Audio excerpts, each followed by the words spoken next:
Shalom saudara-saudara yang terkasih, mari kita bersama-sama memuji nama Tuhan. Biarlah nama Tuhan Yesus yang dipermuliakan.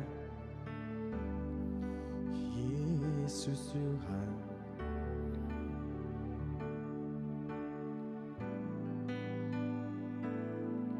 saat-saat terindah di dalam hidupku berada dalam hadirat-Mu. Ku rasakan kasih-Mu, ku rasakan hadir-Mu dalam hidupku selalu.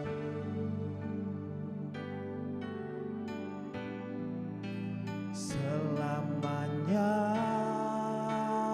ku menyembah, selamanya ku memuji-Mu. Segenap hatiku, segenap jiwaku, ku persembahkan hanya untuk-Mu.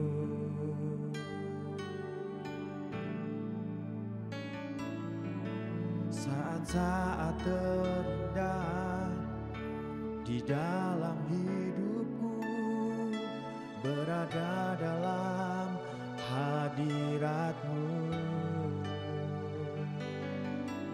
Ku rasakan kasih-Mu, ku rasakan hadir-Mu dalam hidupku selalu.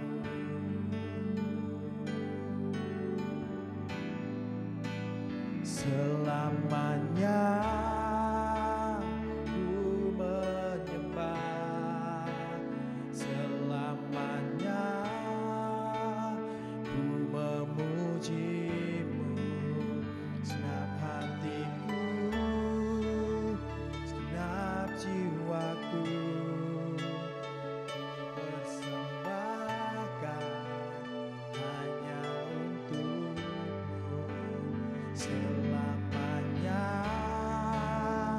ku menyembah, selamanya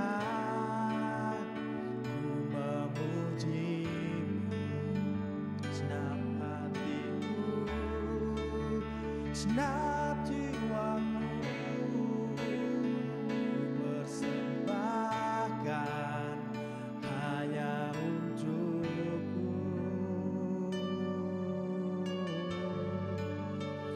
Ku persembahkan hanya untuk-Mu.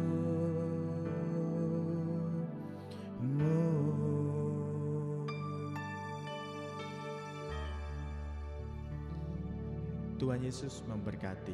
Shalom, shalom semuanya, saudara-saudara yang terkasih di dalam nama Tuhan Yesus Kristus.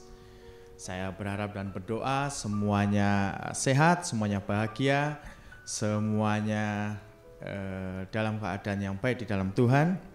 Yang pada pagi yang hari ini kita masuk bulan yang ini dengan tema Mazmur 147 ayat 3, yaitu Tuhan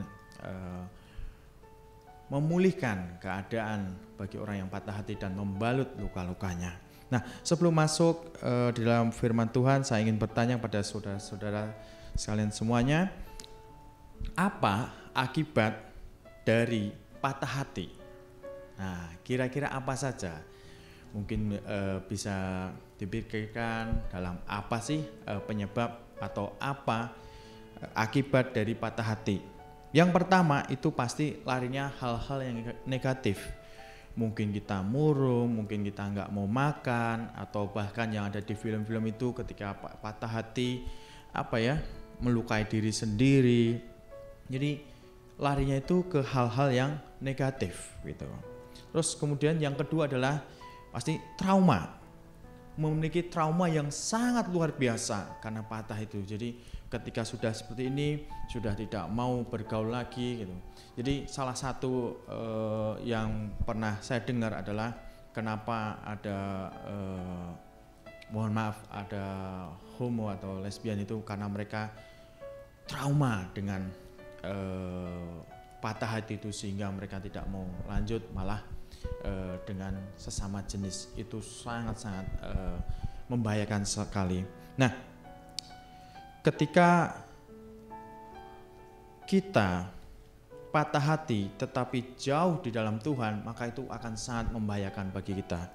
Nah, ada salah satu penelitian di Jepang, yaitu patah hati ini atau stres ini bisa dinamakan takotsubo.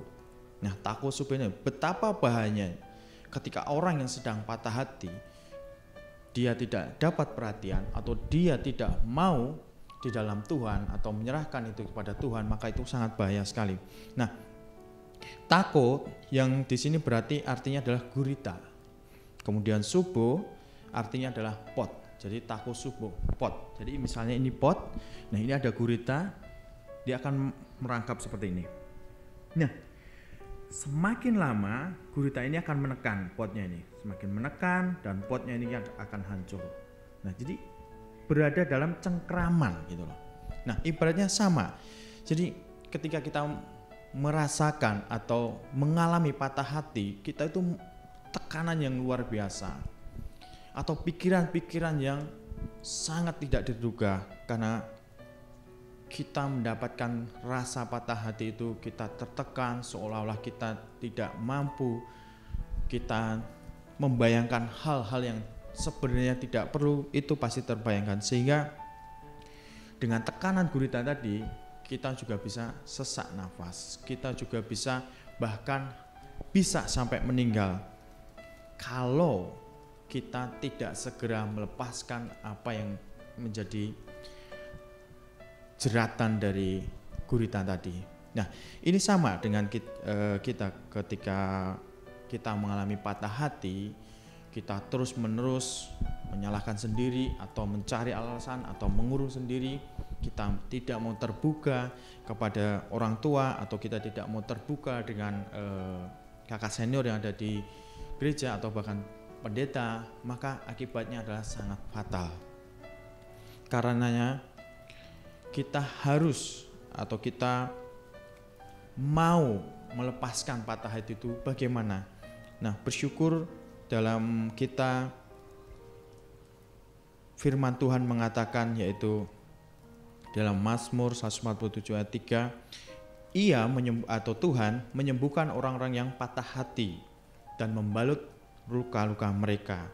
Nah, untuk di Alkitab tahun 2018 itu dia menyembuhkan orang yang hancur hati dan membalut luka-luka mereka. Bukan patah lagi, tetapi hancur, ya, hancur. Terus kemudian ada di penelusuran 1954, dan disembunyikannya orang yang hancur hatinya dan dibebatnya lukanya oleh Tuhan. Dan Alkitab di dalam 1985, Ia menyembuhkan orang yang patah hati dan membalut luka mereka. Nah, betapa luar biasanya firman Tuhan pada saat ini. Jadi di tahun yang lalu atau ribuan tahun yang lalu tertulis sebuah kalimat yang luar biasa ini. Tuhan menyembuhkan orang yang patah hati, bahkan hancur hatinya, dan membalut luka-luka mereka. Nah, karena dengan datang kepada Tuhan, datang kepadanya, maka patah hati itu akan disembuhkan oleh Tuhan. Patah hati atau hancur hati ini akan disembuhkan oleh Tuhan. Tentunya kita harus membuka diri, kita harus datang kepada Tuhan, datang kepada hadiratnya, datang memuji Tuhan, menyembah Tuhan, dan menyampaikan apa yang sedang terjadi pada diri kita sendiri. Kalau kita perhatikan, disembuhkan berarti Tuhan yang menyembuhkan.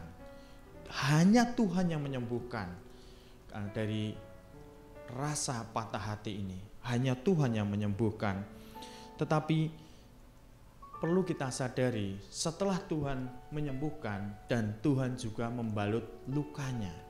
Nah, membalut ini berarti Tuhan ada di dalam kehidupan kita. Jadi tidak langsung misalnya kita datang kepada Tuhan terus kita sembuh, terus kita tidak di dalam Tuhan lagi, tidak. tetapi Tuhan membalut luka. Yang namanya membalut itu pasti pelan-pelan. Pelan-pelan akan disembuhkan, pelan-pelan akan dipulihkan. Apapun keadaannya, patah hati dalam, mungkin kita dikhianati dalam bisnis atau usaha, mungkin kita dikhianati dalam percintaan, atau kita dikhianati dalam hal-hal yang lainnya, atau kita difitnah pada orang yang kita percayai gitu, sehingga kita merasakan patah hati ini.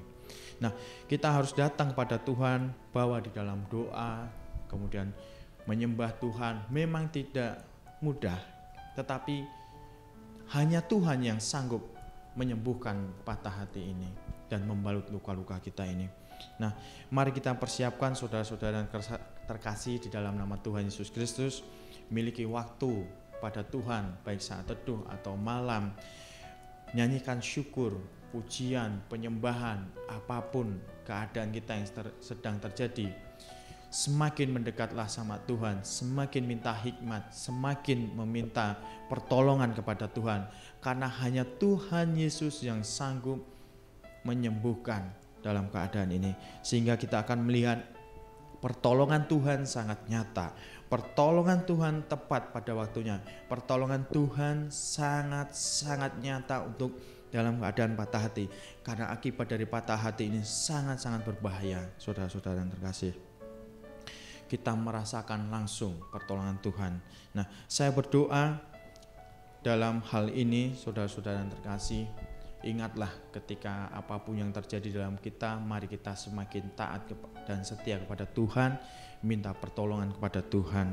Apapun kondisi kita saat ini, datang kepada Tuhan dan percayalah firman ini, Tuhan, Ia menyembuhkan orang yang patah hati, bahkan hancur hati, dan membalut luka-lukanya.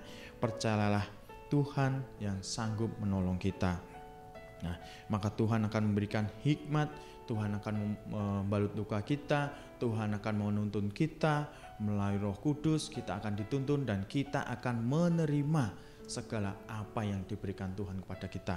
Percayalah, dengan Tuhan, apapun kondisi keadaan apapun dalam yang kita sedang alami, Tuhan punya maksud yang baik untuk kita. Amin. Kiranya Tuhan Yesus memberkati kita semuanya, dan shalom.